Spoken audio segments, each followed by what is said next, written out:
Well, welcome to another episode of NFL Fantasy Matchup. Today, we get a chance. We're going to talk tight ends and we're going to talk rookies. And maybe if we have time, we'll talk a little bit about sleepers. So, Jed, Jimmy, how are you?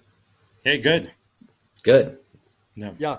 All right. Before we start talking about tight ends and all that stuff, let's talk a little bit about baseball because one of my favorite teams that I've been watching, the Seattle Mariners, Cal Raleigh, catcher for the Seattle Mariners. He has been outstanding. He is hitting 45 home runs, most home runs in a long, long time. Cal Raleigh, if you have not watched Seattle Mariners, he's someone to watch.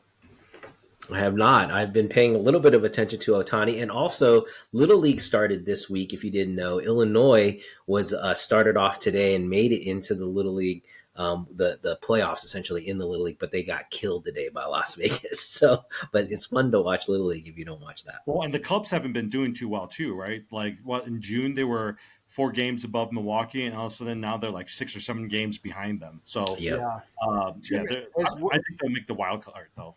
As we're recording right now, they are up 4-1 against Toronto. And hey, Kay Horton has been doing pretty well as a starting pitcher. He's been not bad as one of their young pitchers.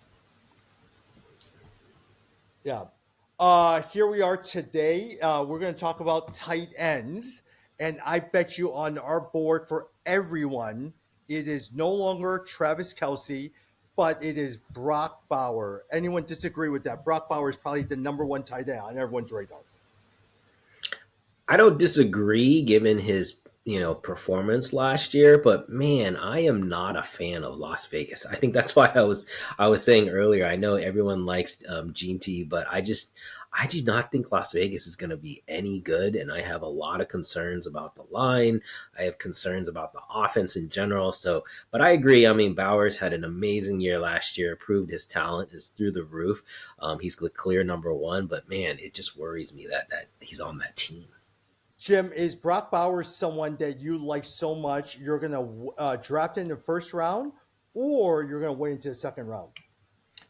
I mean, here's the thing. Here's the argument for Brock Bowers, right? There's not that many tier one tight ends out. There's not that many tight ends that you can rely on weekly.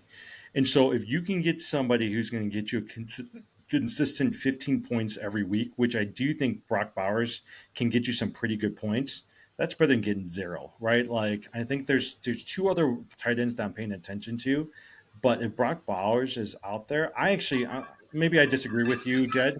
I think between Pete Carroll and Geno Smith, I think they're. I mean, who else are they going to throw the ball to? Jacoby Myers, right? Yeah. Brock Bowers is really it. Yeah, that's fair. Yeah. Now, second one, a lot of times, Jed, I'll go over to you. If you had a second tier of tight ends, who would it be? Well, did we finish our first tier? So Brock Bauer, are we agreeing it's Brock Bauer and Trey McBride and I George think Kittle? Brock Bowers in a tier of his own. Yeah, Is I it think it's tier going to of be. his own? I mean, you can make the argument Trey McBride is the 1-2, right? I would say those are the two, and then you go with the George Kittles. But I do think that you can make the argument that it's McBride as well as also Bowers. Yeah. But Okay. Jim So and Jed, go ahead, Jed. no. Go ahead. But guys, what do you guys think? George Kittle finished as the tight end one last season, and so suddenly now you've lost Deebo Samuel, you've lost Ayuk, all of their stuff. There's really no one. George Kittle is really key. Yeah. I think for me, my hope is that people are not paying attention to George Kittle this year. And that's the tight end I'm targeting, because I do think that everyone's going to pay attention to McBride. I think they're going to pay attention to Bowers. And my hope is that I can sneak in and get Kittle. But of course, as we're talking about this on this podcast, I know now all of you guys are looking at Kittles as well, too. Well, we talked about earlier Kelsey, Travis Kelsey. I think is a guy that could get a lot, could get a lot of play, especially if Rashee Rice does get suspended, and so he's another person who I think is in that second tier. But you might say if he gets a little bit, if he just gets 2 or 3 more attempts a game, that could help bump him up into that top tier. Yeah. Yeah, I mean, hey, look, we were just talking about when he appeared with Taylor Swift. He said that he got so caught up in Hollywood that he kind of just allowed his NFL game to kind of struggle. And so he's back and better than ever. And so who knows what he's going to do? Rashee Rice is out. And so Travis Kelce might really continue to emerge for one more year. Yeah. Remember the other team that we are talking about? We are talking about Bo Nix. Evan Ingram is somebody I'm also paying attention to because given the history of what's it Sean called, Payton. Sean Payton utilizing good tight ends, Evan Ingram is somebody that could potentially be the next Jimmy Graham, especially if Bo Nix hits the place where we think that he might hit. How Yeah. old is Evan Engram? I feel like we talk about him every year for like I the feel like past he's 10 only hold on, years. let me check. He's got to be, in my head, he's got to be like 30 years old. He We're is always 30 years talking old. about, He's 30 years old. okay, yeah, I Yeah, was like, we're yeah, always talking about Evan Engram.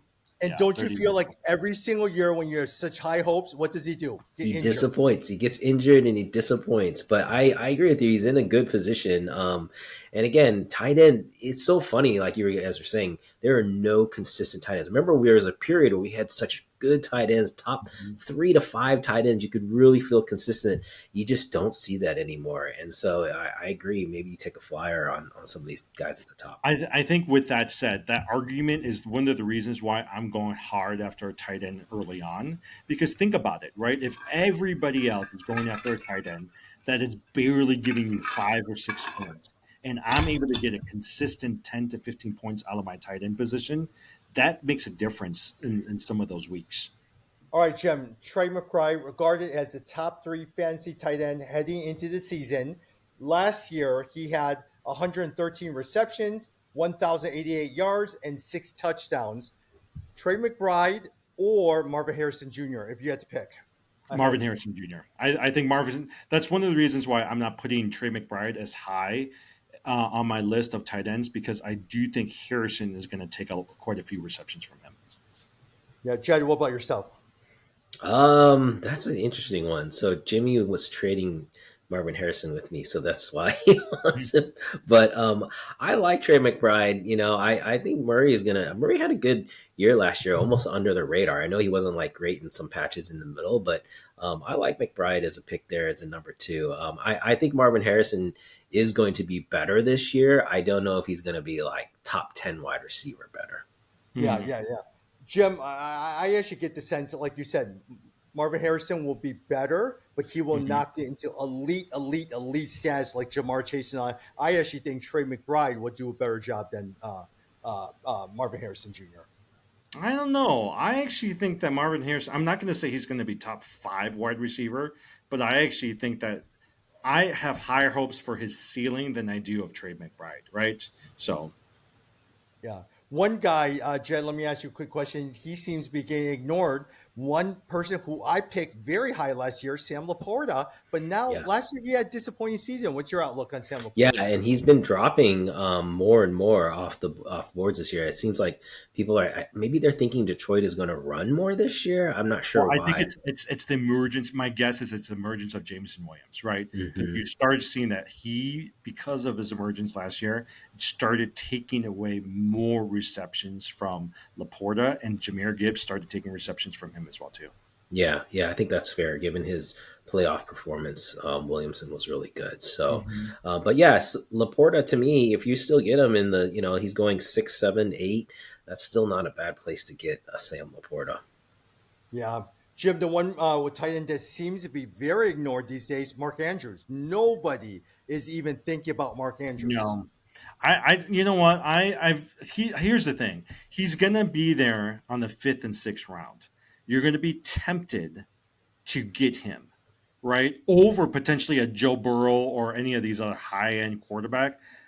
I like the last couple of years, I've always picked Mark Andrews and he's never come through. And I've always tried to figure out how to dump him or trade him towards the end. I'm going to go after an Evan Ingram and I'm going to go after a really good quarterback. That's who I'm going to go after this year. I Yeah. think right at that Evan Ingram, Mark Andrews spot is also Njoku out of Cleveland. I Hmm. think that he's a sneaky pick because I do think Cleveland, hopefully we'll see. I mean, they're going to be bad, but maybe they get that quarterback play a little bit more settled and maybe you see Njoku take a little bit of a jump. So that to me, like, I agree with you with Andrews. There's not a lot of upside there, and so you want to go with someone who maybe there's some more Yeah. upside, and I think Njoku maybe would have for that. So, okay. So let me ask you guys something strategy wise. Do you want points coming from your tight end position or are you willing to risk it for an Njoku, Colston Loveland, Sam Laporta, somebody who might potentially give you some points, or do you want something that's definite from that position? Well, I think it all just depends on what you can get, in the draft. Like if you, like you said, if you have the chance to lock up that position and not have to think about it, that's great. But I always say, like to me, running back and wide receiver is where I want to play first. Like I want to, particularly running back, so RB1 and then RB2 and then wide receiver one. Now I think at wide receiver 2 is where you start thinking about, okay, is it better to have a great tight end or to have a great wide receiver 2? That's when I start thinking about that. Yeah. Jim, I bet you a lot of times someone's going to pick up Brock Bowers probably in the second round. I'm hoping that if I get into the fourth round, I will still see a Trey McBride, George Kittle sitting there. If it doesn't, I don't care. Then I'll sit there and then I'll wait because later on, I would love to see a Tucker Kraft. I would love to see a TJ Hawkinson or even a Colston Loveland.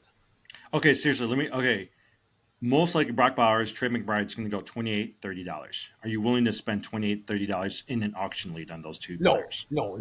Yeah. No. I'll wait for no. Sam Laporta. Yeah, tight end, I'm thinking like 10 to 15 bucks, something like that. I'm not spending like that. We really do have different strategies in these fantasy football games. Yeah. One guy we haven't talked about that is not even, I'm seeing on all the boards, I was just looking, he's not in top 15. He's barely in the top 20 that we talked about a lot last year. It was Kyle Pitts. Let me guess, Jed. Oh, yeah. Yes, Kyle Pitts. Yes, Kyle Pitts. And if we all think that Drake May is going to be better and, Atlanta's on the up, then maybe it's time to talk about Kyle Pitts again. But you can get him really cheap. He's going 18, 19, 20. So you can get him really late. You mean Michael Penix? Michael Penix, sorry. Yeah. Hey, there's also that nice Tyler Warren from Indianapolis, supposed to be very good as a rookie as well, too. Well, we were just talking about that. We're staying away. Jed's staying away from any players associated with the Colts. Yes. I have heard good things about Loveland. And so in my rankings, I would actually place Loveland a little bit higher than Tyler Warren just because we don't even know who the quarterback is for Indianapolis. So Loveland, I did go to one of the Bears training camps, and he was one of the guys who stood out. He had a tiptoe catch right on the sideline, stretched out. It was perfectly, it was great to see, like super athletic, very smooth. So I agree. I like Loveland a lot. Yeah. Remind me, who's the tight end for the Bears before Loveland? Cole Kmet. Yeah. Kmet, yeah. They have said that in practice, and maybe because you've been there, you might see it. They said that it's not like they're swapping Kmet out for Loveland. They're doing a lot of two tight end sets. They're playing a lot of two tight end sets because the thing is Loveland, just like he was in college, Michigan, in Michigan, he's a matchup nightmare. Like, who is going to cover this guy? And now if you've got Kmet out there too, basically they have to pick. They got to pick their poison. So it's I love the strategy.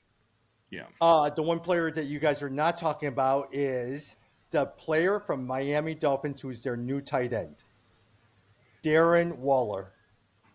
Oh, coming out of retirement. That's right. Retirement, Darren Waller, Miami. Yeah, because he's broke. He got divorced and he's got no more money. And so he had to come out of retirement. Hey, that guy was good, though. Remember? Darren Waller, the baller. Yeah.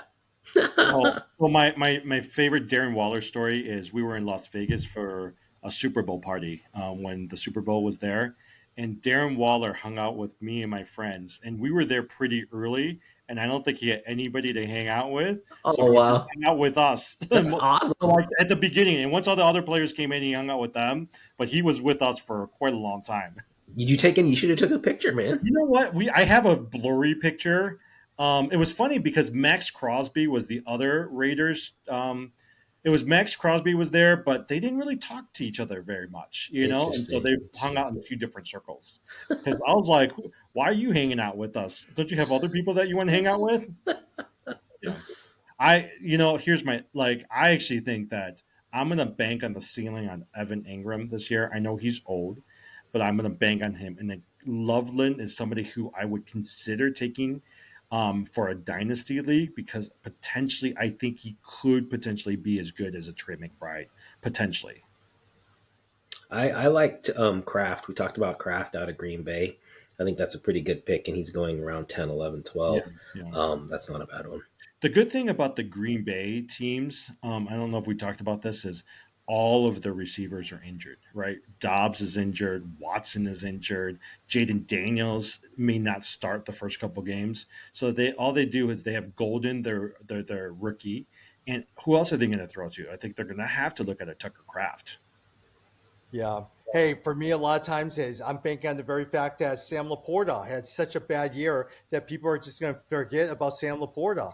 And I love Sam Laporta, and so I'm probably going to get with him as well as Tucker Craft are my two ones are sitting there. I'm going to avoid anything with Mark Andrews and Evan Ingram completely.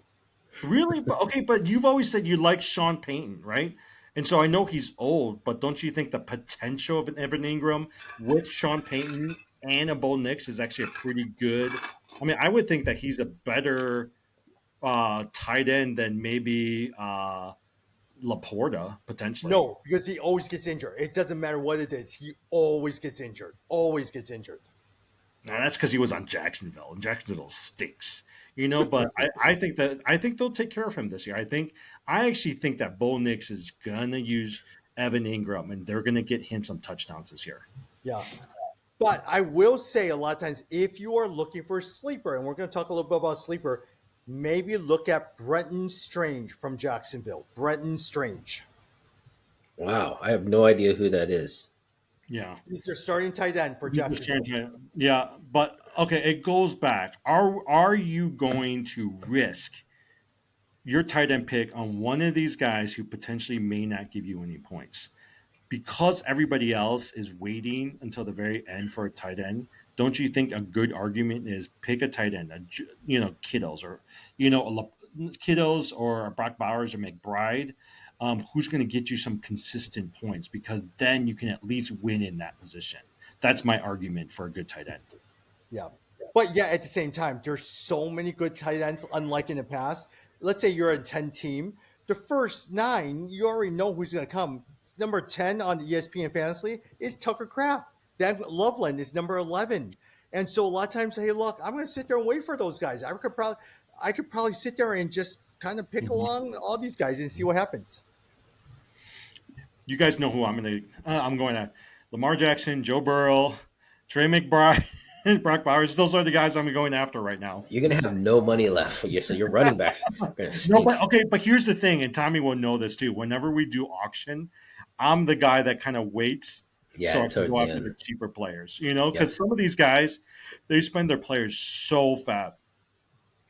Well, that used to be my strategy, and because you were just saying how your wife hates it when you play auction because it takes Hmm. so long. So Yeah, sometimes my strategy was, okay, I need to spend my money in the first so you can hour get so I out. can get out, and Yeah, yeah, my yeah. wife won't be so mad. No, I always kick myself when I spend all my money, and later on I'll find that they got some really good player like T Higgins for like $5 or Yeah, yeah, Ravion Henderson for $4. I was like, oh man, I could have gotten those. So that's why. But Damian then, Pierce for $2. yeah, Can't wait but for here's the Damian Pierce. problem: you don't want to wait too long because there's a point where you can wait too long and all the really good players are gone.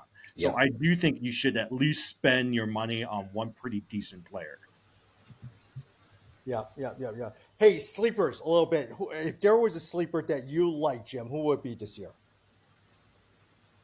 I don't know. Do I really want to tell you guys who my sleepers are? Okay, we fine. we know who you like. Yeah. Okay, fine. I got 3 sleepers that I really would like. Wow. Okay. 3 sleepers. I love Travion Henderson. I actually think he's going to be a stud. I really like Pearsall from San Francisco. I actually think he's going to be their number 1 wide receiver. And I think Loveland is actually going to be a really good tight end, right? The fourth one, and I think we've already talked about it for rookie, Omarion Hampton from San Diego. We talked about that in the running backs. Those are the 4 people that if I'm not playing in the league with you guys, and I'm playing with a bunch of people who don't know anything about fantasy, I'm hitting those guys hard. O'Marion Hampton, yes. O'Marion Mhm. Hampton, love him. Well, yeah, you like him because of Harbaugh, right? Yeah. Yeah. The Yeah. only thing is, like, you never know what Harbaugh's going to do. He might end up like running two running backs, right? Harbaugh's a little bit interesting because you never know what he's going to end up doing. Yeah, I like the. I mean, we said this before. I like the Travion Henderson pick. I think he has the chance to be better than Gene T, which I know a lot of people don't think, but he's just in a perfect situation in New England. They're going to be running a lot. He's going to get the rock, so I like that. The other person for me is McMillan in Carolina. I think Carolina is going to be sneaky good this year. Not great, just sneaky good. A lot better than they were last year. Last year, I said do not draft anyone from Carolina. This year, I'm changing that. McMillan is one of the guys I What, would you don't not. think Adam Thielen's going to be their number one wide receiver this year? I know I'm banking on Tommy picking Adam Thielen, and then then I can get McMillan. Yeah, everyone likes him. He played here in Arizona. Yeah, Everyone really likes him. yeah. So yeah. Yeah. For me, in terms of running back, don't sleep on Tank Bigsby over at Jacksonville. He did really well last year. Tank Bigsby is somebody I love. Cam Scatterbo, the New York Giants. There is really no clear running back over in New York. I'm paying attention to Cam Scatterbo. Do And you then remember, also, guys? You guys remember him in college out of San Yeah, Diego? no, That he's was Arizona State. Arizona State. Yeah, he was awesome. yeah. Yeah. And Jawan Jennings, because besides there's really no players in terms of wide receiver, you're going to have to throw to someone in San Francisco. And at the same time, hey, look, Kyle Shanahan, Jawan Johnson. Remember that game last year? He just had an excellent game. He Yeah, got injured by Jawan Jennings. No, 200 okay. some yards. But towards the end of the season, they start going towards Pearsall, right? So that's one of the reasons why I was like, Pearsall's going to be your more consistent receiver, and that's one of the reasons why I would pick him before Jawan Jennings. Yeah. And last one, Marvin Mims, Denver. Better than Cortland Sutton? I think so. I think we've seen the extent of what Cortland Sutton could do. Marvin Mims, especially later on, is a very good player. Yeah. Okay. So there's two people that I want to ask you guys about that could potentially be sleepers, right? I've heard a lot of people are saying Alvin Kamara is somebody No, you should not ignore. They were like, no, everyone no. thinks he's old, everyone thinks he's done, but who's the new the head coach? He's the offensive coordinator for Dallas, the young guy. You know who I'm talking about as the head coach for Saints? Mm-mm. Yeah. Anyways, they said that he could potentially use Kamara pretty strategically. Mm. Kellen Moore. Somebody to look at. Yes. Oh, right, Kellen Moore. Yeah. Yeah. So, I mean, I don't know. Kellen Moore was a pretty good offensive coordinator. I actually think that he might be somebody who could use.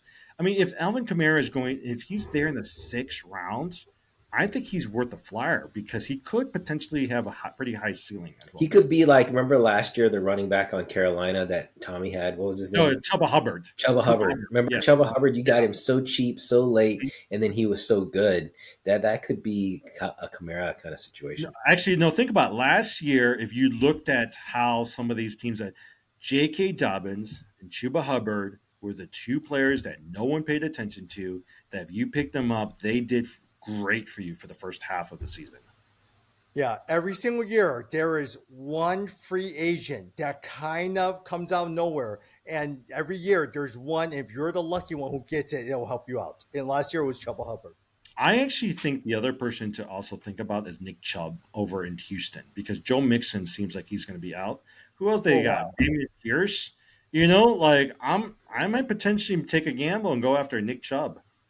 No O line. We've talked about it. Houston's got no O line, so Yeah. I think that's the only problem. Hey, the one player that I never hear anyone talk about, Kenneth Walker over at Seattle. You think Oh, people I like Kenny Walker. Nah, I'm not Kenny Walker. Oh He's no, been I like Kenny He's Walker. been injured, he's. That's why I always. And then with Sam Darnold, I'm not trusting Sam Darnold this year.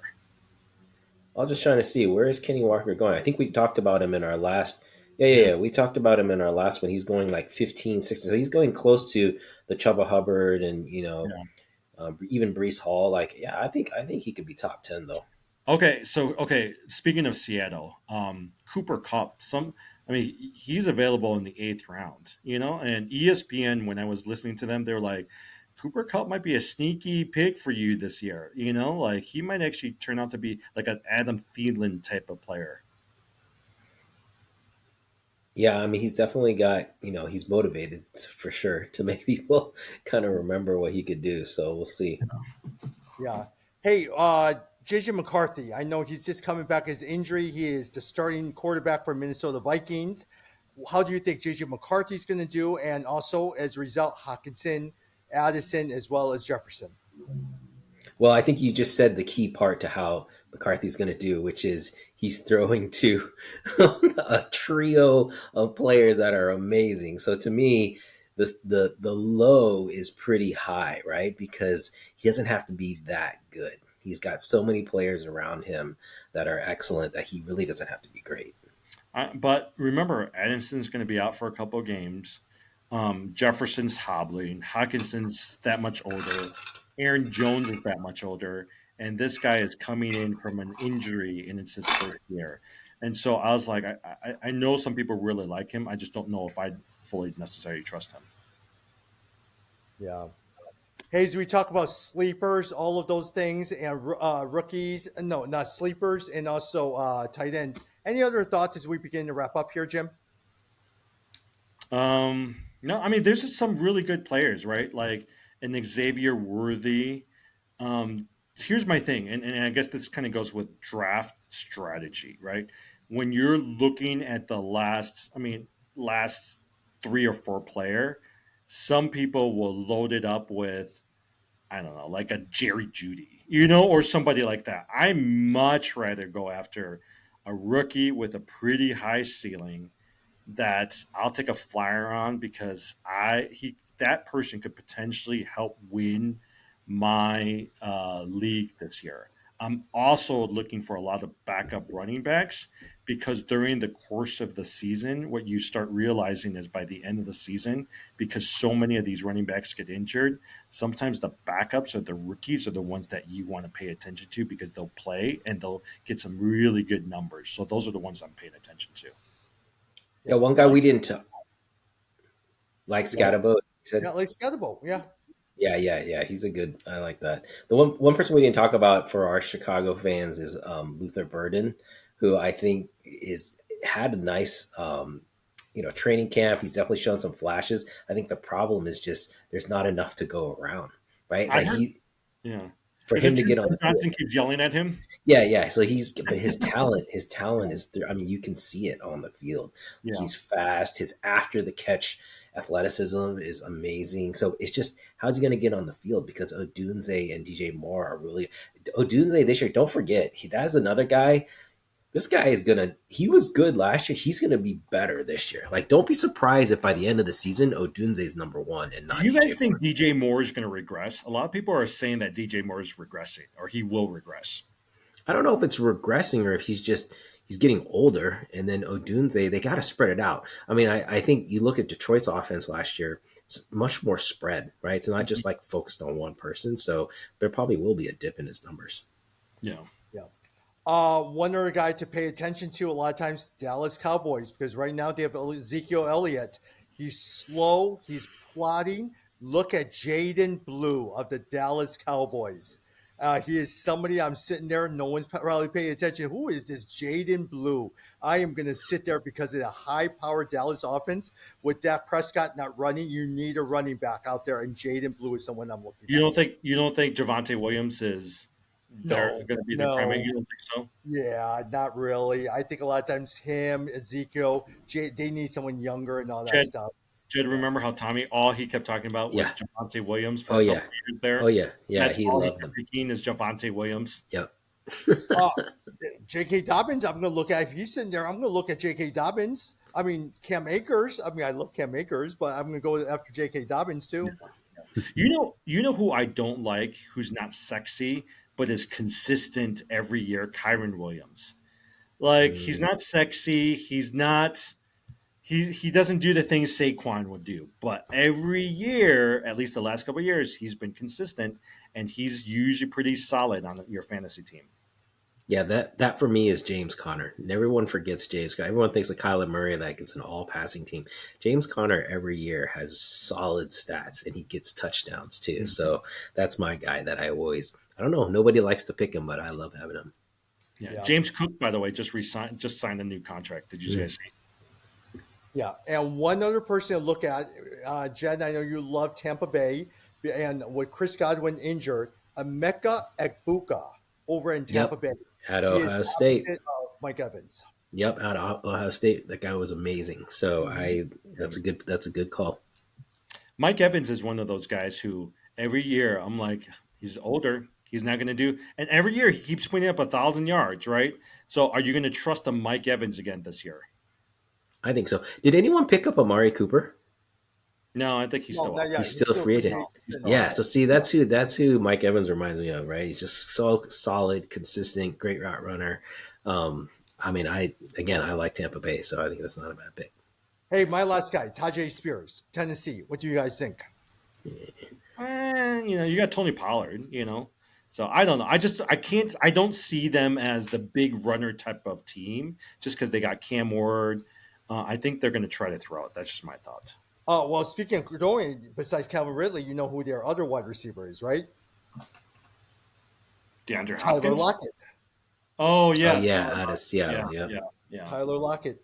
yeah. Yeah, and their third one is someone that we've all been familiar with, Van Jefferson. Well, Tyler Lockett's probably going to be great for the first like 4 to 5 games, and then he's going to be hurt. So we'll see what happens. Yeah. All right. Hey, we've covered a lot. Anything else as we wrap up? Chad, any last words? Any last thoughts? No, I hope everyone has a good draft this year, a good season. I'm excited to hope. I'm very hopeful for the Bears that they will do better than everyone thinks. DraftKings and Vegas do not think highly of the Bears. They do not think there's much going on there. So we'll see who is right. Oh, hey, let me ask you something. One last thing before we leave. Is Caleb really as bad as everyone says he is? That's what everyone's saying. I mean, he keeps making all these mistakes, right? And maybe he just hasn't grasped the system, and maybe they're trying to be too hard on him. But everyone says he is not looking good this year. Well, his remember last year, the big issue with him was how long he held on to the ball. Yeah. And this year they're giving the system is requiring him to make reads sooner and faster and to get rid of the ball. And I think he's having trouble adjusting, right? Mm-hmm. And so, but I trust Ben Johnson to figure it out. So it might be a little rough in the beginning, but I think ultimately he'll figure it out. Yeah. But that was the same problem that he had at USC. He kept holding on to the ball. And when he could just air it out and he had time to throw, he was very good, but he just held on to the ball really long. One other thing, are you guys excited to see Arch Manning over at UT? Yeah. I'm excited to see him lose. Really? I like more Arch Manning. The first game of the season against Ohio State, that's going to be a pretty good game. It's going to be a good game. No, I don't have a problem with Arch Manning. I don't like Texas at all. So I grew up in Oklahoma. I do not want to see Texas do well at all. I'm happy they're number one because no way they're ending the season number one. They're going to lose. You know how much money Texas spends on NIL deals? Yes, Crazy amounts. I Texas know. and A&M, number 1 and 2 in NIL deals. Yep. Yeah. The crazy. Yeah. I like Arch Manning. All right. Thank you, everyone.